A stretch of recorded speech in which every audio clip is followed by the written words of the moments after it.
Hey everyone, are you ready for another deep dive? You know how much we both love robotics and AI, and you sent us this wild research paper, Yeah. OmniManip towards general robotic manipulation via object-centric interaction primitives as spatial constraints. Wow. I know, right? Just the title sounds like something straight out of a sci-fi movie. It does. But the best part, this isn't just some theory or simulation. They actually built a robot that can understand complex instructions like we give to another person and actually manipulate objects in the real world. It's incredible what they accomplish. It is. Like, we're talking about robots that can pour you a cup of tea or open a drawer, things we do without even thinking. Yeah, things that are actually incredibly complex to program.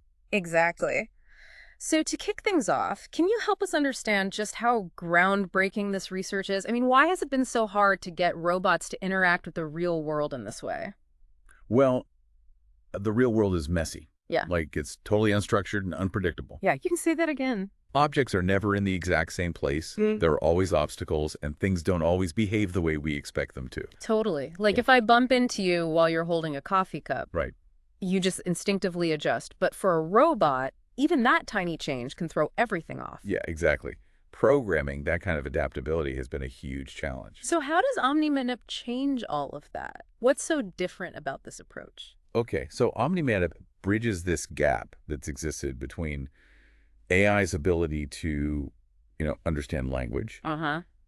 and a robot's ability to move with precision in 3D space. Okay. It uses three main components: a vision language model, a 3D object pose estimator, and a motion planning algorithm. All right, break those down for me a little bit. How did those three things work together to allow a robot to actually follow instructions? So imagine you ask the robot to pour the water into the glass. Okay.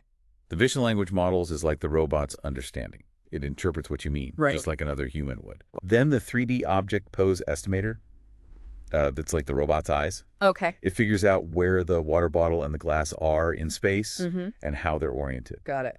And lastly, there's the motion planning algorithm, which is basically the muscle. Okay. It calculates the precise movements the robot needs to make to grab the bottle, lift, tilt it, Yeah. and pour the water without making a mess. So it's kind of like a little team inside the robot. Right. Like that. Now, something else that really caught my eye in this paper is the idea of interaction primitives. Yeah. Can you explain what those are and why they're so important for OmniManip? So think of interaction primitives like instructions on how you're supposed to use an object. Okay. So for example, a teapot has a handle for gripping Right. and a spout for pouring. Obviously. No matter which way you turn that teapot, Okay. those points of interaction stay the same. Right. OmniManip defines these points in what they call canonical space, Uh-huh. which is basically a standard coordinate system for each object. Oh. That way, the robot always knows how to grasp and manipulate the object, I see. no matter how it's positioned in the real world. So it's like a blueprint that tells the robot exactly how to interact with the object, even if the object is moving around. Exactly. That's really clever, but how does OmniManip actually make sure it's doing the right thing? Like, I keep thinking about all the stories we hear about AI hallucinating. Yeah. What's stopping the robot from trying to grab the teapot by the lid instead of the handle? Well, that's where this dual closed loop system comes in, and this is one of the things that makes OmniManip so unique. Okay, I'm definitely intrigued. Tell me more about this dual closed loop system. How does it work? So there are actually two loops: closed loop planning and closed loop execution. Okay. Closed loop planning means that the robot can basically imagine its actions before it actually moves. It checks with that vision language model we talked about Right. to make sure its plan makes sense in terms of the original instructions it was given. So it's like the robot is doing a mental walkthrough to double check that it understands what it's supposed to be doing. Yeah, exactly. Yeah. And that helps to avoid those AI hallucinations you mentioned. That's fascinating. Okay, so what about this closed loop execution? What is that all about? Closed loop execution is all about adapting to the real-time changes in the world. Okay. So while the robot is carrying out its plan, it's constantly tracking the position of the objects using that 3D pose estimator. And if something unexpected happens, like the teapot slips a little or the cup moves, the robot can adapt its movements on the fly and still complete the task. So it's not just following a rigid set of pre-programmed instructions. It's Yeah. actually reacting to the environment and adjusting as needed. Exactly. That's super impressive. It is. And that level of adaptability is one of the big things that sets OmniManip apart from other systems that have come before. Right. It's not just following instructions, it's understanding them and figuring out how to make them work in the real world. Yeah, that's a great way to put it. You mentioned earlier that OmniManip can actually learn and get better over time. Uh-huh. How does that work? Does it, like, practice and get smarter? So remember how we were talking about the system being able to generate training data? Yeah. Well, every time OmniManip successfully completes a task, it can record what it did and use that data to train other robots. Oh, wow. Or even to improve its own performance. So you're saying we could have robots teaching other robots how to do things? Yeah, absolutely. Yeah. And that could have huge implications for how quickly we can develop more sophisticated robots in the future. That is mind-blowing. But let's be real for a second. There have to be some limitations to this technology, right? It can't be perfect. Of course, no system is perfect. So what are some of the things that OmniManip struggles with? Well, one of the big limitations right now is that it can't really handle deformable objects. Deformable objects. What do you mean by that? I mean, things like cloth rope or anything that easily changes shape. Okay. The system is really good at working with rigid objects where it knows the exact shape. Deformable objects are much more challenging because their shape is constantly changing. Yeah. I can see how that would be tricky. You can't define like a fixed handle or spout on something that's constantly moving and morphing. Exactly. And that's actually a big challenge for robotics as a whole. I bet. How do you teach a robot to interact with objects that don't have those clear-cut fixed shapes? It's definitely something researchers are actively working on. So deformable objects are a hurdle. What other limitations should we keep in mind? Another challenge, and this is true for a lot of AI systems, Yeah. is that they rely on having accurate 3D models of the objects they're interacting with. Right. OmniManip needs to be able to create a really precise 3D representation of whatever it's working with. And if that model is wrong or incomplete, the robot could make mistakes. Oh, yeah. That makes sense. It's like trying to build something from IKEA instructions that are blurry. Exactly. You're going to have a bad time. Yeah, probably. But even with these limitations, this research feels like a big leap forward. It really is. It feels like we're on the edge of something huge. I agree. It's a significant step towards those general-purpose robots we've always imagined. Robots that can understand the world and interact with it, kind of like we do. Exactly. And that raises a big question. If robots can learn to manipulate objects well, what other tasks might they be able to master in the future? And what will that mean for our lives? Those are big questions, and I think they lead us to some even bigger picture implications of this research. Okay, I'm ready for the big picture. Let's dive in. Okay, so we're talking big picture implications of robots that can manipulate objects in the real world. Right, like OmniManip. Exactly. So whenever we start talking about robots getting more advanced, the question everyone always asks is, are robots going to take our jobs? Oh yeah, that's always the big one. So let's address the elephant in the room here. What does research like this mean for the future of work? Should we be worried about robots replacing humans altogether? Well, it's a totally valid question and one that people have been debating for years. The truth is that robots are going to change the way we work that much, is for sure. But I don't think they're going to replace humans entirely. Okay, that's a little reassuring. What kind of changes are we talking about then? How will robots reshape the workforce? Think about it this way. Any task that's repetitive or physically demanding or dangerous, Yeah. those are the jobs that are most likely to be automated. So like factory jobs or truck driving or even some things in healthcare. Exactly.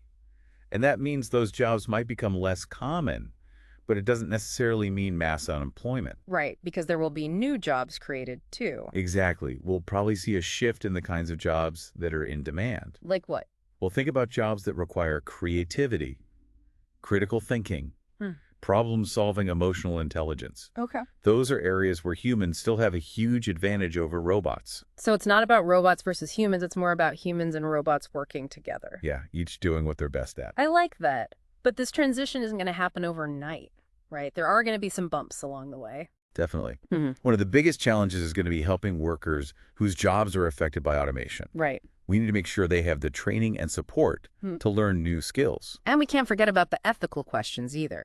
As robots become more capable, we need to make sure they're used responsibly. Oh, absolutely. We need clear guidelines and regulations for things like robot behavior data privacy and even the potential for bias in AI. Yeah, these are big questions that we need to be having open and honest conversations about. Definitely. So this all feels very futuristic, but this research is happening right now. It's not just some distant possibility. So what can we do as individuals to prepare for this changing world? I think the most important thing is to embrace lifelong learning. Okay. Be curious, stay informed, be open to learning new things throughout your life. That's great advice, because the skills that are valuable today might not be the ones that are in demand tomorrow. Exactly. Adaptability is key. This deep dive has definitely given me a lot to think about. OmniManip is such a powerful example of how quickly things are changing in the world of robotics. It really is. And it just highlights how important it is for us to be thinking ahead and making sure we're developing technology responsibly. I agree. Technology is a tool, and like any tool, it can be used for good or for bad.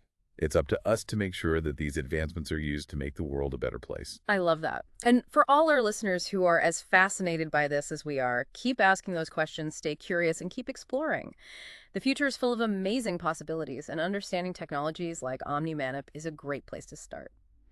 Thanks for joining us on this deep dive. So we're talking big picture implications of robots that can manipulate objects in the real world, like OmniManip. Yeah, exactly. And, whenever we talk about robots getting more advanced, the question everyone always asks is, are robots going to take our jobs? It's definitely a question that comes up a lot. So let's just address that head on. What does research like this mean for the future of work? Like, should we be worried about robots replacing humans entirely? Well, it's a valid question, and it's one that people have been debating for a long time. But honestly, I think the reality is that robots are definitely going to change the way we work. That much is certain. Mm. But I don't think they're going to completely replace humans. Okay, that's a bit reassuring. But what kind of changes are we talking about then? Like, how will robots reshape the workforce, in your opinion? Well, think about it this way. Any task that's repetitive or physically demanding or dangerous, those are the jobs that are probably going to be automated first. Okay, so like factory jobs or truck driving or even some things in healthcare. Exactly. Yeah. And that means those jobs might become less common in the future, but doesn't necessarily mean mass unemployment. Right, because there will be new jobs created too. Exactly. We'll likely see a shift in the types of jobs that are in demand. So what kinds of jobs are we talking about? We'll think about jobs that require creativity, critical thinking, complex problem-solving emotional intelligence, things like that. Got it. Those are areas where humans still have a huge advantage over robots. So it's not really about robots versus humans, it's more about humans and robots working together. Right. Each doing what they're best at. I like that. But this transition isn't going to happen overnight, right? There are going to be some challenges along the way. Oh, absolutely. One of the biggest challenges is going to be helping workers whose jobs are affected by automation adapt and learn new skills. Yeah, for sure. We need to make sure people have access to training and support to make that transition. Exactly. And we can't forget about the ethical questions that come along with all of this. As robots become more capable, we need to make sure they're being used responsibly. Yeah, that's a big one. Yeah. We need to be thinking about things like robot behavior, data privacy, and even the potential for bias in AI. Absolutely. These are really complex issues, and it's important to be having open and honest conversations about them as this technology continues to evolve. Totally. So this all feels very futuristic, but this research is happening right now. It's not just some far-off possibility.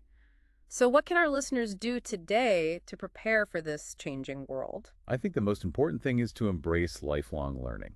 Okay, I like that. What does that look like in practice? Be curious, stay informed, and be open to learning new things throughout your life. Great advice, especially since the skills that are valuable today might not be the ones that are in demand tomorrow. Exactly. Adaptability is going to be key. This deep dive has definitely given me a lot to think about. OmniManip is such a cool example of how rapidly things are changing in the world of robotics. Yeah, it really shows you what's possible. And it just highlights how important it is for us to be thinking ahead and making sure that we're developing technology responsibly. I totally agree. Technology is a tool. And like any tool, it can be used for good or for bad. It's up to us to ensure that these advancements are being used to benefit humanity and create a better future for everyone. Well said. And to all of our listeners out there who are as fascinated by this as we are, keep asking questions, stay curious, and keep exploring. The future is full of incredible possibilities, and understanding technologies like OmniManip is a great place to start. Thanks for joining us on this deep dive.